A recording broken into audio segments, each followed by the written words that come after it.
വിജയേട്ടാ നമസ്കാരം. നമസ്കാരം.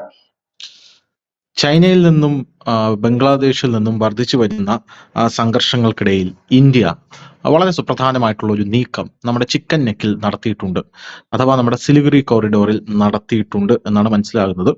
റഷ്യൻ നിർമ്മിത S-400 ദീർഘദൂര വ്യോമ പ്രതിരോധ സംവിധാനത്തെ നമ്മൾ അവിടെ വിന്യസിച്ചിരിക്കുകയാണ് എന്ന സുപ്രധാനമായിട്ടുള്ള വിവരങ്ങളാണ് പുറത്തു വരുന്നത്. നമ്മൾ ഉടനെ തന്നെ നമ്മുടെ സൈനിക നീക്കം, സൈനികരെ, ഇന്ത്യൻ പട്ടാളത്തെ ചിക്കൻ നെക്കിലേക്ക് നീക്കും എന്നും നമുക്കറിയാനായിട്ട് സാധിക്കുന്നുണ്ട്. എന്തായാലും ഇത് വളരെ സുപ്രധാനമായിട്ടുള്ള ഇന്ത്യയുടെ ഒരു നീക്കം തന്നെയാണ് എന്ന് പറയാതിരിക്കാൻ നിവൃത്തിയില്ല. ബംഗ്ലാദേശിന്റെയും ചൈനയുടെയും, പ്രത്യേകിച്ച് ചൈനയുടെ വ്യോമാക്രമണങ്ങളെ നേരിടാൻ ഉതകുന്ന രീതിയിലാണ് ഇപ്പോൾ ഇത് അവിടെ വിന്യസിച്ചിരിക്കുന്നത് എന്നാണ് റിപ്പോർട്ടുകളെല്ലാം തന്നെ പറയുന്നത്. പോരാത്തതിന് നമ്മൾ തന്നെ ചർച്ച ചെയ്ത ഒരു വാർത്തയുണ്ട്. അതായത് ഇന്ത്യയുടെ ചിക്കൻ നെക്ക് മുറിച്ചുകൊണ്ട് ചൈനയുടെ ഒരു കോറിഡോർ വരാനുള്ള ഒരു സാധ്യതയാണ് അവിടെ ബംഗ്ലാദേശ് മുന്നിലേക്ക് വെച്ചത്. ചൈനയിൽ പോയി മുഹമ്മദ് യൂനിസ് മുന്നിലേക്ക് വെച്ചത്. എന്നിട്ട് അദ്ദേഹം അവിടെ പറഞ്ഞത്, ഈ കരയാൽ ചുറ്റപ്പെട്ട പ്രദേശമായതുകൊണ്ട് തന്നെ വടക്ക് കിഴക്കൻ സംസ്ഥാനങ്ങൾക്ക് കടലിന്റെ അതിർത്തിയില്ല. അതുകൊണ്ട് തന്നെ വളരെ ഈസി ആയിട്ട് ബംഗ്ലാദേശിന് നമ്മുടെ വടക്ക് കിഴക്കൻ സംസ്ഥാനങ്ങളെ നിയന്ത്രിക്കാൻ പറ്റുമെന്നാണ്. അപ്പോൾ ഇത് ബീജിങ്ങിനോട് അനുകൂലമായിട്ടുള്ള നിലപാട് ഈ മുഹമ്മദ് യൂനിസ് പുലർത്തുമ്പോൾ ഈ സർക്കാരിന്റെ, നമ്മുടെ കേന്ദ്ര സർക്കാരിന്റെ വലിയൊരു നയതന്ത്ര നീക്കമായി, അല്ലെങ്കിൽ വലിയൊരു ഡിഫൻസീവ് ഒരു നീക്കമായിട്ട് ഇതിനെ നമുക്ക് കാണാനായിട്ട് സാധിക്കുമോ? ഇപ്പോൾ നമ്മൾ അവിടെ S-400 വിന്യസിച്ചു കഴിഞ്ഞു. ഉടനെ തന്നെ സൈനിക നീക്കവും നടത്താനായിട്ടുള്ള തയ്യാറെടുപ്പ് നടത്തി കഴിഞ്ഞു. ഉടനെ തന്നെ അവിടെ എന്തെങ്കിലും ഒരു സംഭവം, വികാസങ്ങൾ ഉണ്ടാകാനുള്ള സാധ്യതയുണ്ടോ? അത് ചോദിക്കാനുള്ള കാരണം, ഈ ചിക്കൻ നെക്ക് വികസിപ്പിക്കുക എന്നുള്ളത് ഇന്ത്യയുടെ എല്ലാ കാലത്തെയും, പാക് അധീന കശ്മീർ പിടിക്കുന്നത് പോലെ തന്നെ എല്ലാ കാലത്തെയും വലിയ ഒരു ആവശ്യങ്ങളിൽ ഒന്നാണ് എന്നുള്ളത് കൊണ്ടാണ്. അല്ല, ഈ S-400 റഷ്യയിൽ നിന്ന് വാങ്ങുമ്പോൾ ആദ്യ ഘട്ടത്തിൽ 4 S-400 ആണ് ലഭിച്ചതെന്നാണ് എന്റെ ഒരു ഓർമ്മ. അത് അന്ന് കിട്ടിയപ്പോൾ, അത് വാങ്ങുമ്പോൾ തന്നെ അത് വിന്യസിക്കുന്ന സ്ഥലത്തെ കുറിച്ചും പറഞ്ഞിരുന്നു. പക്ഷെ അതിനകത്ത് പ്രധാനമായി പറഞ്ഞ സ്ഥലം ഒന്ന് ലഡാക്കാണ്. ലഡാക്ക് അതിർത്തിയിൽ ഒന്ന് വിന്യസിക്കുമെന്ന് പറഞ്ഞിരുന്നു. മറ്റൊന്ന് രാജസ്ഥാൻ അതിർത്തിയിലും. മറ്റ് രണ്ട് എവിടെയൊക്കെ വിന്യസിക്കും, അത് അപ്പൊ അന്ന് മാധ്യമങ്ങളൊക്കെ എഴുതിയ ദക്ഷിണേന്ത്യയിലായിരിക്കും. ബാംഗ്ലൂർ ആസ്ഥാനമായിട്ട് ഇവർക്ക് ഒരു വലിയ റഡാർ സംവിധാനത്തിന്റെ പണി നടക്കുന്നുണ്ട്, റഷ്യയുമായി ചേർന്നിട്ടാണ് നടക്കുന്നത്. അപ്പോ അവിടെ ആയിരിക്കും, ദക്ഷിണേന്ത്യയിലായിരിക്കും ഒരു. അതിനെക്കുറിച്ച് നമുക്ക് ഡീറ്റെയിൽസ് ഒന്നും കിട്ടിയില്ല. പക്ഷെ ഒരിക്കൽ പോലും ഈ ബംഗ്ലാദേശിന്റെ അതിർത്തി, പ്രത്യേകിച്ച് ഈ ചിക്കൻ നെക്ക് ഭാഗത്ത് അല്ലെങ്കിൽ വടക്കിഴക്കൻ സംസ്ഥാനത്ത് S-400 വിന്യസിക്കുന്നതിനെ കുറിച്ച് ആരും കേട്ടിരുന്നില്ല. അത് കേൾക്കാത്തതിന്റെ ഒരു പ്രധാനപ്പെട്ട പ്രശ്നം എന്ന് വെച്ച് കഴിഞ്ഞാൽ, കാരണം എന്താണെന്ന് ചോദിച്ചു കഴിഞ്ഞാല്, അവിടവുമായിട്ട് നമുക്ക് മുമ്പ് വലിയ പ്രശ്നങ്ങളൊന്നും ഉണ്ടായിരുന്നില്ല. ഇപ്പൊ പാകിസ്ഥാനെ പോലെ ചൈനയും നമ്മളുമായിട്ട് ഏറ്റവും കൂടുതൽ ടെൻഷൻ നിലനിൽക്കുന്നതും ഏറ്റവും കൂടുതൽ ക്രൂഷ്യൽ ആയിട്ടുള്ള ഒരു ഏരിയ എന്ന് പറയുന്നത് ലഡാക്ക് ഏരിയയാണ്. ഇപ്പോ കാശ്മീരിനെ സംബന്ധിച്ച് അവിടെ കൊണ്ടുവെക്കേണ്ട കാര്യമില്ല S-400. കാരണം അവിടെ ഒരു മിസൈൽ അറ്റാക്കോ കാര്യങ്ങളോ പാകിസ്ഥാൻ ഒരിക്കലും നടന്നത്, കാരണം അതിന്റെ ഭൂപ്രകൃതിയും കാര്യങ്ങളും വെച്ചിട്ട് അവിടുന്ന് ഒരു അറ്റാക്കിനുള്ള കപ്പാസിറ്റി പാകിസ്ഥാനില്ല. പിന്നെ അവർക്ക് പിന്നെയും എന്തെങ്കിലുമൊക്കെ ചെയ്യാൻ പറ്റുന്ന ഒരു മേഖല എന്ന് പറയുന്നത് നമ്മുടെ മറ്റ് അതിർത്തികളാണ്. പഞ്ചാബ്, രാജസ്ഥാൻ, ഗുജറാത്ത് കിടക്കുന്ന ഒരു അതിർത്തി പ്രദേശം. അപ്പൊ അതുകൊണ്ടായിരിക്കണം ആ ഒരു ഭാഗത്തേക്ക് വെച്ചത്. പിന്നെ ദക്ഷിണേന്ത്യ സ്വാഭാവികമായി തന്നെ വളരെ നിർണായകമാണ്. ഒരു യുദ്ധമൊക്കെ ഉണ്ടായിക്കഴിഞ്ഞാൽ വളരെ നിർണായകമാണ് നമ്മുടെ കേരളം പോലും. കാരണം നമ്മൾ സമുദ്രവുമായി അതിർത്തി പങ്കിടുന്ന സംസ്ഥാനമാണ്. സമുദ്രവുമായി അതിർത്തി പങ്കിടുന്ന സംസ്ഥാനങ്ങൾ കൂടുതലും റിസ്ക് ആണ്. റിസ്ക് എന്ന് വെച്ച് കഴിഞ്ഞാൽ നിർണായകമായ പ്രദേശങ്ങളാണ്. അപ്പൊ അതുകൊണ്ടായിരിക്കും ഒന്ന് ദക്ഷിണേന്ത്യയിൽ വെക്കും എന്ന് മാധ്യമങ്ങൾ പറഞ്ഞത്. നമ്മുടെ സർക്കാർ എവിടെയൊക്കെ ഫിറ്റ് ചെയ്യുമോ ഇല്ലെങ്കിൽ വെക്കുമെന്നൊന്നും നമ്മുടെ വ്യോമസേന ഒന്നും പറഞ്ഞില്ല. അങ്ങനെ പറയാറുമില്ല. കാരണം അവരുടെ ആയുധങ്ങൾ എവിടെയൊക്കെയാണെന്ന് ഏതെങ്കിലും സൈന്യം പറയത്തില്ല. അപ്പം ഇപ്പോൾ അത് ചിക്കൻ നെക്കിലേക്ക് S-400 നീക്കിയിരിക്കുന്നു എന്ന് പറയുമ്പോൾ അതിനർത്ഥം നമ്മൾ ലക്ഷ്യം വെക്കുന്നത് ചൈനയെ തന്നെയാണ്. അതായത് ലഡാക്കിലും ഒപ്പം ഈ ചിക്കൻ നെക്കിലേക്കും ഈ രണ്ട് മിസൈൽ പ്രതിരോധ സംവിധാനം, ലോകത്തിലെ ഏറ്റവും ശക്തമായ മിസൈൽ പ്രതിരോധ സംവിധാനമാണ് ഈ ഒരു സംവിധാനം. ഇത് പറയുമ്പോഴത്തേനും ചിലപ്പോൾ ചിലരൊക്കെ ഒന്ന് കമന്റ് ഇടും, റഷ്യ ഉക്രൈൻ യുദ്ധത്തിന് ഇതൊക്കെ ഉണ്ടായിട്ട് എന്താണ് അവര് കൊണ്ട് ഡ്രോൺ പറത്തിയത് എന്ന് പറയുമായിരിക്കാം. പക്ഷെ അവരത് വിന്യസിച്ചിരുന്നില്ല വലിയ രീതിയിൽ. അവരുടെ പ്രധാനപ്പെട്ട സ്ഥലങ്ങളിൽ മാത്രമാണ് റഷ്യ അത് വിന്യസിച്ചിരുന്നത്. അപ്പോ അത് ആ ഒരു രീതിയാണിത്. ഈ തന്ത്രപ്രധാന മേഖല അത് തന്നെ. ആ യുദ്ധത്തിൽ റഷ്യ ഒരിക്കൽ പോലും വിനാശകരമായ ഒരു ആയുധവും ഉക്രൈനെതിരെ ഇതുവരെ റഷ്യ പ്രയോഗിച്ചിട്ടില്ല. ഇതുവരെ അവരുടെ കയ്യിലുള്ള ആയുധത്തിന്റെ, പ്രഹരശേഷിയുള്ള ആയുധത്തിന്റെ ഒരു അംശം പോലും അവർ പ്രഹരിച്ചിട്ടില്ല. അവർ കൂടുതലും അതിനുവേണ്ടി അവരാകെ ചെയ്തത് ഒരു തവണ മാത്രം അവരുടെ ഒരു സൂപ്പർസോണിക് മിസൈൽ വിട്ടിരുന്നു, 1 or 2. അപ്പോൾ തന്നെ ഈ ഉക്രൈന്റെ നഗരങ്ങൾ ചുട്ടുചാമ്പലായി പോയിരുന്നു. അവർ കൂടുതലും ഉപയോഗിക്കുന്നത് ചെറിയ ബോംബുകളും അതുപോലെ തന്നെ ഡ്രോൺ അറ്റാക്കുമാണ് റഷ്യ കൂടുതലായിട്ട് അത് ചെയ്യുന്നത്. കാരണം അവരുടെ ഒരു കാരണം അതിന് ഒരു വൈകാരികമായ പ്രശ്നമുണ്ട് അവരത് ആക്രമിക്കാത്തത്. നമ്മൾ മുമ്പ് ഡിസ്കസ് ചെയ്തിരുന്ന കാര്യമാണ്. കാരണം ഉക്രൈനിലുള്ള 20% ആൾക്കാർ റഷ്യക്കാരാണ്. അതായത് അവരുടെ നമ്മുടെ ഈ മ്യാൻമാറിന്റെ കാര്യം പറഞ്ഞേക്കാം, ഈ ചൈന മ്യാൻമാറിൽ കയറി പണിയൊന്നും നടത്തത്തില്ല. കാരണം ഇവരുടെ ആളുകൾ തന്നെയാണ് ഇവിടെയും കിടക്കുന്നത്. അങ്ങനെ ഒരു പ്രശ്നമുണ്ട്. മംഗോളിയൻസ് തന്നെയാണ് ഇവിടെ, ബുദ്ധമതക്കാരാണ് ഇവിടെ, ജിയോ പൊളിറ്റിക്സ് അവിടെയൊക്കെ ഉണ്ട്. അപ്പം അങ്ങനെ ഒരു വിഷയം അവിടെ കിടക്കുന്നു. അപ്പൊ ഇന്ത്യയെ സംബന്ധിച്ച് ഈ ചിക്കൻ നെക്ക് എന്ന് പറഞ്ഞാൽ നമ്മൾ അവിടെ ഒരു വലിയ വികസന പ്രവർത്തനങ്ങൾ നരേന്ദ്രമോദി 2014 കയറിയപ്പോൾ മുതൽ നടത്തിക്കൊണ്ടിരിക്കുന്ന വലിയ റെയിൽ പദ്ധതി കൊണ്ടുവന്നിട്ടുണ്ട്. അതിന്റെ വർക്ക് നടക്കുകയാണ്. റെയിൽ പദ്ധതി മാത്രമല്ല, നമ്മളവിടെ ഈ ഒരു വലിയ ഹൈവേയുടെ വർക്ക് നടക്കുന്നുണ്ട്, തുറമുഖത്തിന്റെ ഡെവലപ്മെന്റ്സ് നടക്കുന്നുണ്ട്. ഈ മ്യാൻമാറുമായിട്ട് ചേരുന്ന ഒരു ഭാഗത്ത് നമുക്കൊരു തുറമുഖം ഉണ്ട്, അതിന്റെ പേര് ഞാൻ വിട്ടുപോയി. അതാണ് ഇപ്പൊ മ്യാൻമാറിൽ മറ്റേ അരക്കൻ ആർമി ഇപ്പൊ പിടിച്ചെടുക്കാൻ വേണ്ടിയിട്ട് ഒരു നീക്കം നടത്തിക്കൊണ്ടിരിക്കുന്നത്. മ്യാൻമാർ ജുണ്ട സർക്കാരിന്റെ കീഴിലാണ് സെറ്റ്വേ തുറമുഖം. ആ സെറ്റ്വേ തുറമുഖം ഓൾറെഡി നമ്മുടേതാണെന്നല്ല, നമുക്കാണ് അതിന്റെ നോക്കി നടത്തിപ്പ് ഉള്ളത്. അപ്പൊ അതിനൊരു പ്രൊട്ടക്ഷൻ കൊടുക്കുക. അതിനോടൊപ്പം ചേർന്ന് വരുന്നതാണ് ഈ ചിക്കൻ നെക്ക് ഉൾപ്പെടെയുള്ള ഭാഗങ്ങൾ. അപ്പൊ അവിടെ കൂടെ സുരക്ഷിതമാക്കുക എന്നുള്ള രീതിയിലാണ്. ഇവിടെയാണ് ഈ ബംഗ്ലാദേശ് ഇപ്പോൾ പോയിട്ട് ഈ യുനെസ് പോയിട്ട് ഒരു വലിയ ഓഫർ വെച്ചിരിക്കുന്നത്. നിങ്ങൾ ബംഗ്ലാദേശ് മുഴുവൻ എടുത്തോളൂ, ഇതാണെന്നൊക്കെ പറഞ്ഞു. ഈ യുനെസ് പോയിട്ട് ആ ഒരു സംവിധാനം വെച്ചിരിക്കുന്നത് എന്താണെന്ന് പറയാം, യുനെസിന് നന്നായിട്ട് അറിയാം ചൈന വന്നാൽ എന്താണ് അവിടെ സംഭവിക്കുക എന്നുള്ളത്. യുനെസ് ആ പോക്ക് ചെയ്ത പണിയെന്ന് വെച്ച് കഴിഞ്ഞാൽ, ആ പോയത് അങ്ങനെ സ്റ്റേറ്റ്മെന്റ് ഇറക്കിയതിന്റെ ലക്ഷ്യം ഇന്ത്യയും അമേരിക്കയും ഒന്ന് വരട്ടുക, നിങ്ങളില്ലെങ്കിൽ ചൈന വരും എന്നുള്ളതാണ്. പക്ഷെ ചൈനയെ സംബന്ധിച്ച് ഇപ്പോഴത്തെ അവസ്ഥയിൽ അവർക്ക് വെട്ടിപ്പിടിക്കുകയും ഇല്ല പുതിയ വഴി തുറക്കുകയും ഉള്ളതല്ല, അവരുടെ നിലനിൽപ്പാണ്. കാരണം അവരിപ്പോൾ അനുഭവിക്കുന്ന അറ്റ് പ്രസന്റ് ഇപ്പോഴത്തെ കാര്യമാണ് ഞാൻ പറയാം, അവർ അനുഭവിക്കുന്ന ഒരു വലിയ ദുരിതം എന്താണെന്ന് ചോദിച്ചാൽ, അവരുടെ ഉൽപ്പാദിപ്പിക്കപ്പെട്ടിട്ടുള്ള, അതായത് പ്രൊഡക്ഷൻ നടത്തി വെച്ചിട്ടുള്ള അവരുടെ ഉൽപ്പന്നം വിറ്റഴിക്കാൻ പറ്റാത്ത അവസ്ഥയിലാണ് ചൈന നിൽക്കുന്നത്. കാരണം ഈ ട്രംപിന്റെ താരിഫ് യുദ്ധം വന്നതോടുകൂടി ഈ ചരക്ക് ഗതാഗതം പൂർണ്ണമായി അവർക്ക് നിലച്ചു. അതായത് ഇപ്പം നമ്മള് 10 ഷർട്ട് കയറ്റി അയച്ചുകൊണ്ടിരിക്കുക അമേരിക്കയിൽ. അപ്പോ അപ്പൊ എന്ത് പറ്റും? ഈ ചൈന ചെയ്തൊരു വലിയ കാര്യം, ചൈന ചെയ്തതല്ല, ചൈന എക്കാലം ചെയ്യുന്ന ഒരു കാര്യം തന്നെ, അവർ പ്രൊഡക്ഷൻ വലിയ രീതിയിൽ ഉത്പാദിപ്പിക്കുന്ന ഒരു രാജ്യമാണ്. അവരുടെ പ്രൊഡക്ഷൻ വലിയ രീതിയിൽ പ്രൊഡക്ഷൻ ഉണ്ടാക്കുക അവർ.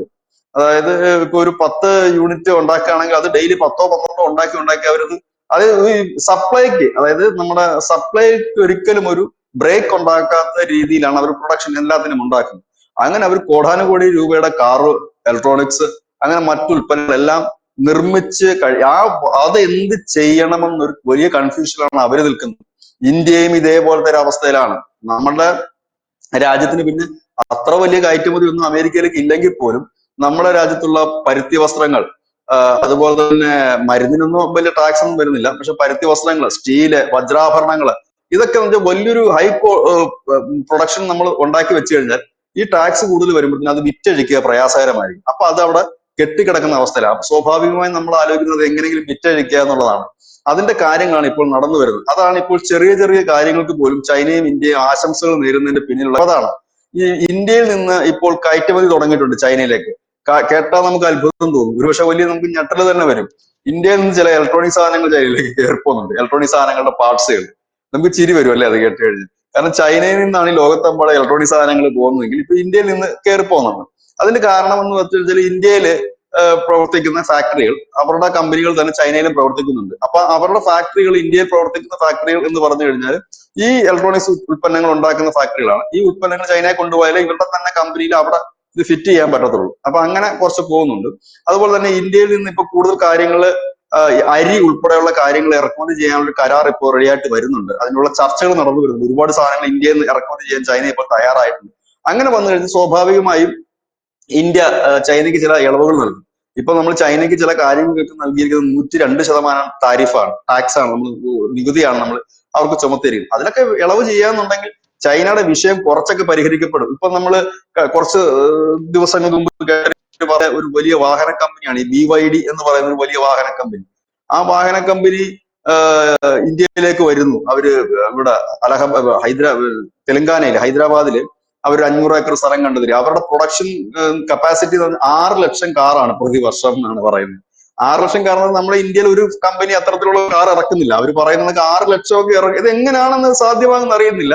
500 ഏക്കർ സ്ഥലത്തു നിന്നാണ് നമ്മുടെ രാജ്യത്ത് ഇപ്പം മഹീന്ദ്രയുടെ തന്നെ ഒരു താർ എന്ന് പറയുന്ന ഒരു വാഹനം ഇറങ്ങിയായിരുന്നു. ആ വാഹനം ഒരു മാസം ഇറക്കുന്നത് 9,500 അതിന്റെ പ്രൊഡക്ഷൻ കപ്പാസിറ്റി. അപ്പൊ ഒരു വർഷം എന്ന് പറയുമ്പോൾ 500 എന്ന് പറയുമ്പോൾ ഏതാണ്ട് ഒരു 1 ലക്ഷം അല്ലെങ്കിൽ ഒരു 1.25 ലക്ഷം വാഹനങ്ങൾ മാത്രമാണ് ഒരു വർഷത്തെ അവരുടെ കപ്പാസിറ്റി. നമുക്ക് ഊഹിക്കാൻ പറ്റും ഈ 9,500 വെച്ചിട്ടാണെങ്കിൽ.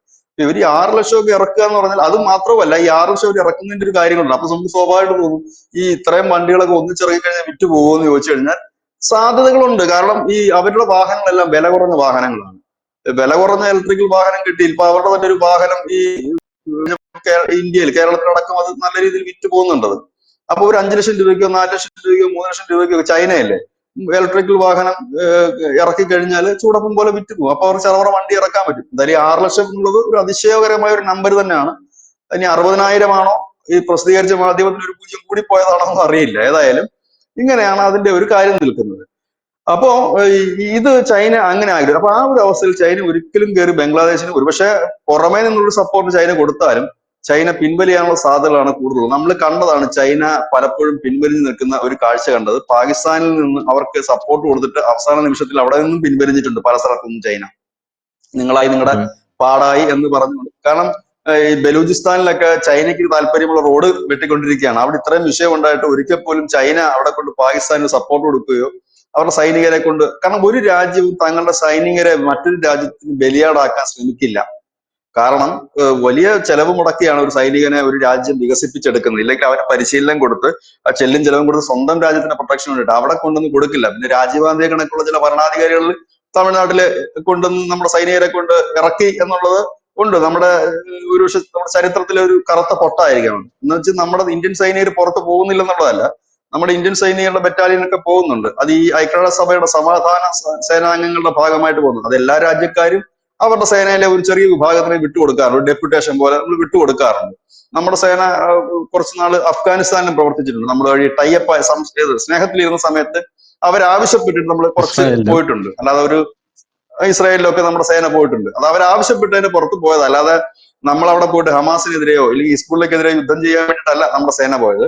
ആ സേനയുടെ സഹായങ്ങൾ ഇത്തരം രാജ്യങ്ങൾ സ്വീകരിക്കുന്നത് എന്തിനാന്ന് ചോദിച്ചു കഴിഞ്ഞാല് നമ്മുടെ ഈ കൺസ്ട്രക്ഷൻ, ഈ സൈന്യത്തിന്റെ ഒക്കെ ഈ കൺസ്ട്രക്ഷൻ വകുപ്പുണ്ടല്ലോ, അവരുടെ തന്നെ ഇതുണ്ടല്ലോ, ഈ പാലം പണി, അതുപോലെ തന്നെ ദ്രുതഗതിയിലുള്ള കെട്ടിട നിർമ്മാണം. ഇത് പ്രത്യേകിച്ച് നമ്മുടെ സേനാ യൂണിറ്റുകളെ കൂടുതലായിട്ട് വിവിധ രാജ്യങ്ങളിൽ വിളിക്കുന്നത് ഈ ആശുപത്രിയുമായി ബന്ധപ്പെട്ടാണ് വിളിക്കുന്നത്. കാരണം നമ്മളുടെ സൈന്യത്തിന്റെ മെഡിക്കൽ സജ്ജീകരണങ്ങൾ അല്ലെങ്കിൽ മെഡിക്കൽ ഫെസിലിറ്റി വളരെ ഭയങ്കരമാണ്. ഇപ്പൊ മ്യാൻമാറിൽ നമ്മൾ ഈ അടുത്ത് കണ്ടു, അവിടെ ഈ ഒരു ഭൂകമ്പം ഉണ്ടായി കഴിഞ്ഞപ്പോൾ നമ്മുടെ പറക്കും ആശുപത്രികൾ 4 എണ്ണമാണ് ചെന്നത് സൈന്യത്തിന്റെ. അതായത് ഓപ്പറേഷൻ വരെ നടത്താവുന്ന, സ്കാനിങ് ഒക്കെ നടത്താവുന്ന ഹോസ്പിറ്റലുകൾ അവിടെ പറന്നിറങ്ങി അവിടെ സെറ്റ് ചെയ്യാം. അപ്പൊ അതിനൊക്കെയാണ് നമ്മളെ കൂടുതലായിട്ട് വിളിക്കുന്നത്. ഇങ്ങനെയുള്ള ഒരു കാര്യങ്ങൾക്ക് വേണ്ടിയിട്ടാണ്. അത് ഇസ്രായേലും ഒക്കെ നമ്മൾ അത്തരത്തിലുള്ള സേവനമാണ് അവർക്ക് ചെയ്തത്. അങ്ങനെയൊക്കെ പോകാറുണ്ട് എന്നുള്ളതല്ലാതെ ഒരു രാജ്യം ഇങ്ങനെ യുദ്ധത്തിന് ചാകാൻ വേണ്ടിയിട്ട് സൈന്യത്തിന് വിട്ടുകൊടുക്കാറില്ല സാധാരണ. പിന്നെ അവർക്ക് വേണ്ട ഹെൽപ്പുകൾ, കാരണം നേരിട്ട് യുദ്ധത്തിലല്ലല്ലോ ഇവരൊന്നും. കാരണം ഇവർക്കുള്ള ഈ മെഡിക്കൽ സഹായങ്ങൾ അഫ്ഗാനിസ്ഥാനിൽ നമ്മൾ കൊടുത്തിരുന്നതും അങ്ങനെയുള്ള സഹായങ്ങളൊക്കെ തന്നെയായിരുന്നു അവർക്ക് അന്ന് കൊടുത്തിരുന്നത്. അപ്പം അതിനുള്ള സാധ്യതകൾ കൂടുതലുണ്ട്. ഏതായാലും നമ്മളൊരു മുമ്പോട്ട് നീങ്ങുന്നു. ഞാൻ പറഞ്ഞതുപോലെ എവിടെയും എപ്പോഴും അടിപൊട്ടാവുന്ന ഒരു അവസ്ഥയിലാണ് നമ്മുടെ ഏഷ്യ നിൽക്കുന്നത്. ഇന്ത്യയെ സംബന്ധിച്ച് വലിയ 2 തലവേദനയാണ് നിൽക്കുന്നത്. ഒന്ന് ബലൂചിസ്ഥാൻ, അവർ സ്വതന്ത്ര പ്രഖ്യാപനം നടത്തുന്നതോടൊപ്പം തന്നെ POKയുടെ കാര്യത്തിൽ ഒരു തീരുമാനം നമുക്ക് എത്തിക്കേണ്ടതായിട്ടുണ്ട്. അതിനുള്ള ശ്രമങ്ങൾ ഒരു ഭാഗത്ത് നടന്നു. ഇന്ന് അമിത്ഷായൊക്കെ ജമ്മു കാശ്മീർ സന്ദർശനമാണ്. അദ്ദേഹം അതിർത്തി ഈ ലൈൻ ഓഫ് കൺട്രോളിലൊക്കെ അദ്ദേഹം പോകുന്നുണ്ട്. അദ്ദേഹമാണ് നിരന്തരം പറയുന്നത് POK നമ്മുടെ ഭാഗമാണ്, നമ്മുടെ ഒപ്പം ചേരുമെന്ന് പറയുന്ന നേതാവ് കൂടിയാണ് ശ്രീ അമിത്ഷാ. അദ്ദേഹം ഇന്ന് പോകുന്നുണ്ട് ജമ്മു കാശ്മീരിൽ. അപ്പൊ അദ്ദേഹത്തിന്റെ ഭാഗത്ത് നിന്ന് സ്റ്റേറ്റ്മെന്റ് വരുമ്പോൾ നമുക്ക് അതിന്റെ എന്താണ് കേന്ദ്ര സർക്കാർ ഉദ്ദേശിക്കുന്ന ഒരു ചെറിയ ഐഡിയ നമുക്ക് കിട്ടും. ഒപ്പം തന്നെ ഈ ചിക്കൻ നെക്കിലേക്ക്, എനിക്കൊന്നും ചിക്കൻ നെക്കിന്റെ വാർത്ത അധികം മാധ്യമങ്ങളൊന്നും നൽകിയിട്ടില്ല എന്നാണ് എനിക്ക് തോന്നുന്നത്. ഈ ഇന്ത്യൻ സൈന്യം അങ്ങോട്ടേക്ക് നീങ്ങുന്ന വാർത്ത അധികം പേര് നൽകിയിട്ടില്ല എന്നാണ് എനിക്ക് തോന്നുന്നത്. അങ്ങനെ മീഡിയാസ് ഒന്നും ഇത് കണ്ടില്ല. നാഷണൽ ലെവലിലും ഉണ്ട്, ഇന്റർനാഷണൽ ലെവലിലൊക്കെ ഈ സാധനം ഉണ്ട്. ഏതായാലും വലിയൊരു കാര്യം തന്നെയാണ് ഇത്. ഒരു എന്താ സംഘർഷഭരിതമായ ഒരു യുദ്ധാന്തരീക്ഷത്തിലേക്ക് കാര്യങ്ങൾ നീങ്ങുന്നു എന്ന് തന്നെ വ്യക്തമാണ്. താങ്ക് യു ചേട്ടാ.